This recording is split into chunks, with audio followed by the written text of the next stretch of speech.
আসসালামু আলাইকুম। সবাইকে স্বাগত জানাচ্ছি আমি নাইম ফাথম মুবিন। শুরুতে সংবাদ শিরোনাম। বাংলাদেশের সর্বশেষ গুরুত্বপূর্ণ আপডেট সংবাদে আপনাকে স্বাগত। শুরুতেই সংবাদ শিরোনাম, পরে বিস্তারিত। প্রথমেই জানাবো আমাদের হাতে থাকা সর্বশেষ গুরুত্বপূর্ণ সবথেকে তাজা আপডেট সংবাদ। বিএনপি প্রার্থীর গণসংযোগে গুলিবিদ্ধ যুবকের মৃত্যু। চট্টগ্রামে বিএনপির প্রার্থী এরশাদুল্লাহর গণসংযোগে গুলিবিদ্ধ হয়ে সারোয়ার বাবলা নামের এক যুবক চিকিৎসাধীন অবস্থায় মারা গেছেন। এই ঘটনায় বিএনপি নেতা এরশাদুল্লাহ সহ আরও কয়েকজন গুলিবিদ্ধ হয়েছেন বলে জানিয়েছে মহানগর বিএনপি সদস্য সচিব নাজিবুর রহমান। এরপর জানাবো চট্টগ্রামে বিএনপির প্রচারণায় গুলির ঘটনায় অন্তর্বর্তীকালীন সরকারের বিবৃতি। চট্টগ্রাম ৮ আসনে বাংলাদেশ জাতীয়তাবাদী দল বিএনপির মনোনীত প্রার্থী এরশাদুল্লাহর নির্বাচনী প্রচারণা চলাকালে সহিংস হামলার ঘটনায় অন্তর্বর্তীকালীন সরকার তীব্র নিন্দা জানিয়েছে। আজ এই ঘটনায় ৩ জন গুলিবিদ্ধ, ১ জন নিহত হয়েছে। এদিকে জুলাই যোদ্ধারা গণমাধ্যমে যুক্ত হলে গুণগত পরিবর্তন আসবে বললেন মাহফুজ আলম। জুলাই যোদ্ধা এবং গণ অভ্যুত্থানে অংশগ্রহণকারীরা মিডিয়া ইকোসিস্টেমে যুক্ত হলে মিডিয়ার গুণগত পরিবর্তন আসবে বলে মন্তব্য করেছেন তথ্য ও সম্প্রচার উপদেষ্টা মাহফুজ আলম। জানাবো নির্বাচন বাধাগ্রস্ত করতেই বিএনপি নেতা এরশাদুল্লাহর গণসংযোগে হামলা, বললেন মির্জা ফখরুল। ত্রয়োদশ জাতীয় সংসদ নির্বাচনে চট্টগ্রাম ৮ আসনে বিএনপির মনোনয়নপ্রাপ্ত এরশাদুল্লাহ গণসংযোগকালে গুলিবিদ্ধ হওয়ার ঘটনায় গভীর উদ্বেগ ও তীব্র নিন্দা প্রতিবাদ জানিয়ে বিবৃতি দিয়েছে বিএনপির মহাসচিব মির্জা ফখরুল ইসলাম আলমগীর। এবং সর্বশেষ জানাবো নির্বাচন হলে দেশে স্থিতিশীলতা আসবে, সেনাবাহিনী ক্যান্টনমেন্টে ফিরে যাবে। নির্বাচন হলে দেশের মধ্যে স্থিতিশীল পরিস্থিতি তৈরি হবে, তখন সেনাবাহিনীকে আর বাইরে প্রয়োজন হবে না, তখন সেনাবাহিনী তার জায়গায় ফিরে যাবে, সেনাবাহিনীর ক্যান্টনমেন্টে ফিরে যাবে বলে মন্তব্য করেছেন সেনা সদর দপ্তরে army training and doctrine command lieutenant general Moinur Rahman. আজ ঢাকা সেনানিবাসে অফিসার্স মেসে আয়োজিত এক সংবাদ সম্মেলনে সব মন্তব্য করেছেন তিনি। প্রিয় দর্শক, এতক্ষণ শুনছিলেন সংবাদ শিরোনাম, এবারে বিস্তারিত। তবে তার আগে বন্ধুরা অনুরোধ থাকবে এই সংবাদটিতে একটি লাইক দিন। এই চ্যানেল আপনি নতুন হয়ে থাকলে আমাদের সংবাদটি দেখতে দেখতে চ্যানেলটি সাবস্ক্রাইব করে রাখুন। কমেন্ট করে বন্ধুরা আপনার মূল্যবান মতামত জানিয়ে দিন আপনি বিশ্বের কোন দেশ থেকে বা বাংলাদেশের কোন স্থান থেকে আমাদের সংবাদটি দেখছেন এবং শুনছেন। এবারে বিস্তারিত। আর বন্ধুরা সংবাদটি আপনার সোশ্যাল মিডিয়া ফেসবুকে শেয়ার করে বন্ধুদেরও দেখার সুযোগ করে দিন। এবারে বিস্তারিত। বিএনপি প্রার্থীর গণসংযোগে গুলিবিদ্ধ যুবকের মৃত্যু। চট্টগ্রামে বিএনপির প্রার্থী এরশাদুল্লাহর গণসংযোগে গুলিবিদ্ধ হয়ে সারোয়ার বাবলা নামের এক যুবক চিকিৎসাধীন অবস্থায় মারা গেছেন। এই ঘটনায় বিএনপি নেতা এরশাদুল্লাহ সহ আরও কয়েকজন গুলিবিদ্ধ হয়েছেন বলে জানিয়েছে মহানগর বিএনপির সদস্য সচিব নাসিমুর রহমান। বৃহস্পতিবার ৫ই নভেম্বর সন্ধ্যার দিকে নগরের পাঁচলাইশ থানার হামজারাবাগ এলাকায় এরশাদুল্লাহর গণসংযোগ চলাকালে এই ঘটনা ঘটে। স্থানীয় বিএনপির নেতারা জানিয়েছে মনোনয়ন পেয়ে হামজারাবাগ এলাকায় গণসংযোগ করছিলেন এরশাদুল্লাহ। এ সময় তিনি গুলিবিদ্ধ হন, তবে কারা তাকে গুলি করেছে তাৎক্ষণিকভাবে সেই তথ্য এখনও নিশ্চিত হওয়া যায়নি। চট্টগ্রাম মহানগর পুলিশের উত্তর জোনের উপ কমিশনার ডিসি আমিরুল ইসলাম জানান, এরশাদুল্লাহর নির্বাচনী প্রচারণায় হামলার খবর পেয়েছে। এদিকে বিএনপি নেতা এরশাদুল্লাহর উপর হামলার প্রতিবাদে তাৎক্ষণিকভাবে চট্টগ্রাম নগরীর বিভিন্ন ওয়ার্ডে বিএনপি এবং এর সহযোগী সংগঠনের নেতাকর্মীরা বিক্ষোভ করছেন। প্রসঙ্গত গত সোমবার ৩ নভেম্বর বিকেলে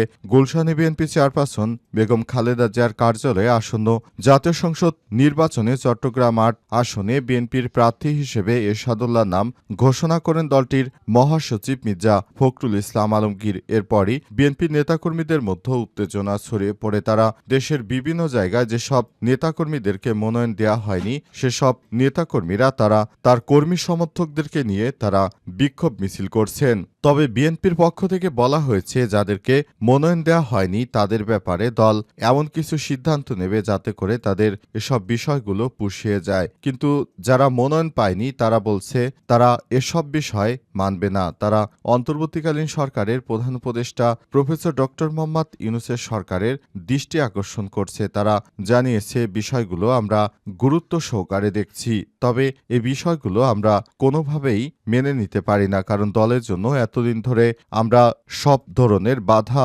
অতিক্রম করে নতুন বাংলাদেশ গড়ে তোলার জন্য কাজ করেছি। এখন দল যদি আমাদের সঠিক সময়ে মূল্যায়ন না করে, তাহলে এই বিষয়টি আমাদের জন্য অত্যন্ত দুঃখজনক হয়ে দাঁড়াবে।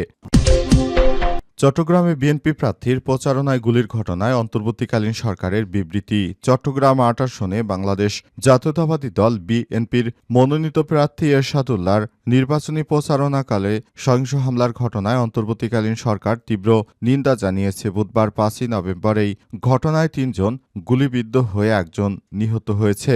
চট্টগ্রাম মেট্রোপলিটন পুলিশ সিএমপি প্রাথমিক তদন্ত থেকে জানা গেছে, হামলাকারীদের লক্ষ্যবস্তু তিনি ছিলেন না। বিক্ষিপ্তভাবে ছোড়া একটি গুলি তার শরীরে এসে বিদ্ধ হয়। সরকার এই ঘটনায় পূর্ণাঙ্গ তদন্তের নির্দেশ দিয়েছে এবং গুলিতে আহত এরশাদুল্লাহর দ্রুত আরোগ্য কামনা করা হয়েছে। সরকার এক বিবৃতিতে জানিয়েছে, গণতান্ত্রিক প্রক্রিয়ায় অংশগ্রহণকারী সকল প্রার্থী ও নাগরিকের নিরাপত্তা নিশ্চিত করতে সরকার প্রতিশ্রুতিবদ্ধ। সহিংসতা ও ভীতি প্রদর্শনে বাংলাদেশের রাজনীতি সংস্কৃতিতে গ্রহণযোগ্য নয়। প্রধান উপদেষ্টা প্রফেসর ডক্টর ইউনূস ইতিমধ্যেই নিরাপত্তা বাহিনীকে দ্রুত সময়ের মধ্যে হামলাকারীদের শনাক্ত, গ্রেপ্তার ও বিচারের আওতায় আনার নির্দেশ দিয়েছেন। একই সঙ্গে সিএমপি হামলাকারীদের গ্রেপ্তারের অভিযান শুরু করেছে বলে নিশ্চিত করেছেন। এছাড়াও অন্তর্বর্তীকালীন সরকার সকল রাজনৈতিক দল ও তাদের সমর্থকদের শান্ত ও সংযত থাকার আহ্বান জানিয়েছে, যাতে ফেব্রুয়ারিতে অনুষ্ঠিত জাতীয় নির্বাচন শান্তিপূর্ণ ও মর্যাদাপূর্ণ এবং ন্যায্য পরিবেশে সম্পন্ন হয়। সরকার জানিয়েছে, সারা দেশে অবাধ, সুষ্ঠু ও গ্রহণযোগ্য উৎসবমুখর নির্বাচনের আয়োজনের জন্য নিরাপত্তা ও শান্তিপূর্ণ পরিবেশ নিশ্চিত করতে প্রয়োজনীয় সব ব্যবস্থা নেওয়া হবে। জুলাই যোদ্ধারা গণমাধ্যমে যুক্ত হলেও গুণগত পরিবর্তন আসবে, বললেন মাহফুজ আলম। জুলাই যোদ্ধা এবং গণ অভ্যুত্থানে অংশগ্রহণকারীরা মিডিয়া ইকোসিস্টেমে যুক্ত হলে মিডিয়ায় গুণগত পরিবর্তন আসবে বলে মন্তব্য করেছেন তথ্য সম্প্রচার উপদেষ্টা মাহফুজ আলম। বুধবার ৫ই নভেম্বর জাতীয় গণমাধ্যম ইনস্টিটিউটে জুলাই যোদ্ধাদের জন্য অনুসন্ধানী সাংবাদিকতা প্রশিক্ষণ এর সমাপনী ও সনদপত্র বিতরণ অনুষ্ঠানে সব কথা বলেন তিনি। মাহফুজ আলম বলেছেন, দেশের সাথে জুলাই যোদ্ধাদের মিডিয়া ইকোসিস্টেমে আসা প্রয়োজন। মিডিয়া ইকোসিস্টেমে ইতিবাচক পরিবর্তনের জন্য জুলাই যোদ্ধাদের চ্যালেঞ্জ গ্রহণ করতে হবে এবং মিডিয়ায় আওয়ামী লীগের লোকেরা বসে আছে, তাদের হয়তো খালি চোখে দেখা যাচ্ছে না। মিডিয়ায় দ্বিতীয় বা তৃতীয় লেয়ার সবাই মোটামুটি আওয়ামী লীগের অনুসারী, তাই এসব অনুসারীদের বিষয়টি নিয়ে অবশ্যই সরকার সিদ্ধান্ত নেবে, যাতে করে ভবিষ্যতে আর এসব লেয়ারগুলোতে আওয়ামী লীগের দোসরেরা আর থাকতে না পারে। এসব দোসররা মূলত মিডিয়ায় বিকৃতভাবে প্রচার করে জুলাই যোদ্ধাদেরকে নানাভাবে হয়রানি এবং তাদেরকে হেয় প্রতিপন্ন করার নানাভাবে ষড়যন্ত্র করছে, কিন্তু আমরা এই বিষয়টি হতে দেব না। অন্তর্বর্তীকালীন সরকারের প্রধান উপদেষ্টার নির্দেশনা অনুযায়ী এবার সব জায়গাতেই পরিবর্তন দরকার। সে অনুযায়ী উপদেষ্টা পরিষদ থেকে সিদ্ধান্ত গ্রহণ করা হয়েছে।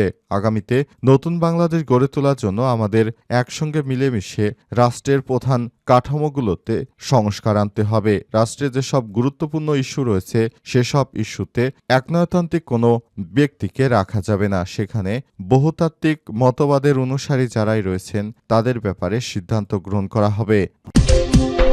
নির্বাচন বাধাগ্রস্ত করতে এরশাদুল্লাহর গণসংযোগে হামলা করা হয়েছে বললেন মির্জা ফখরুল। ত্রয়োদশ জাতীয় সংসদ নির্বাচনে চট্টগ্রাম ৮ আসনে বিএনপির মনোনয়নপ্রাপ্ত এরশাদুল্লাহ গণসংযোগকালে গুলিবিদ্ধ হওয়ার ঘটনায় গভীর উদ্বেগ ও নিন্দা ও প্রতিবাদ জানিয়ে বিবৃতি দিয়েছে বিএনপির মহাসচিব মির্জা ফখরুল ইসলাম আলমগীর। বুধবার ৫ই নভেম্বর সন্ধ্যায় গণমাধ্যমে পাঠানো বিবৃতিতে বিএনপির মহাসচিব বলেছেন, ছাত্র জনতার আন্দোলনে আওয়ামী স্বৈরাচারী শাসক গোষ্ঠী পতনের পর দুষ্কৃতকারীরা আবারও দেশে অস্থিতিশীল পরিস্থিতি সৃষ্টিসহ নৈরাজ্যের মাধ্যমে ফায়দা হাসিলের অপতৎপরতায় লিপ্ত হয়েছে। দুষ্কৃতকারীদের নির্মম হামলায় ত্রয়োদশ জাতীয় সংসদ নির্বাচনে চট্টগ্রাম ৮ আসনে বিএনপির মনোনয়নপ্রাপ্ত এরশাদ উল্লাহ সহ আরও একাধিক ব্যক্তি গুলিবিদ্ধের ঘটনায় সেই তৎপরতাই নির্মম বহিঃপ্রকাশ। বর্তমান অন্তর্বর্তীকালীন সরকারকে বেকায়দায় ফেলতে এবং নির্বাচনে বাধাগ্রস্ত করতে এই ধরনের ঘটনা ঘটানো হয়েছে উল্লেখ করে তিনি আরও বলেছেন, দুষ্কৃতকারীদের কঠোরহস্তে দমনের বিকল্প নেই। গণমাধ্যম, গণতন্ত্র ও মানুষের ভোটের অধিকার প্রতিষ্ঠা সহ দেশের মানুষের জানমাল রক্ষায় দলমত নির্বিশেষে সব শ্রেণী-পেশার মানুষকে ঐক্যবদ্ধভাবে রাখতে হবে, নইলে ওৎ পেতে থাকা দুষ্কৃতকারীরা মাথাছাড়া দিয়ে দেশের অস্তিত্ব বিপন্ন করতে মরিয়া হয়ে উঠবে। বিএনপির মহাসচিব বিবৃতিতে এরশাদুল্লাহ সহ অন্যান্য গুলিবিদ্ধ ব্যক্তিদের উপর হামলাকারী দুষ্কৃতকারীদের অবিলম্বে গ্রেপ্তার ও দৃষ্টান্তমূলক শাস্তির জোর দাবি জানান এবং গুলিতে আহতদের আশু সুস্থতা কামনা করেন। অন্তর্বর্তীকালীন সরকারের প্রধান উপদেষ্টা প্রফেসর ড. মোহাম্মদ ইউনূসের সরকার বিষয়গুলো তিনি দেখভাল করছেন।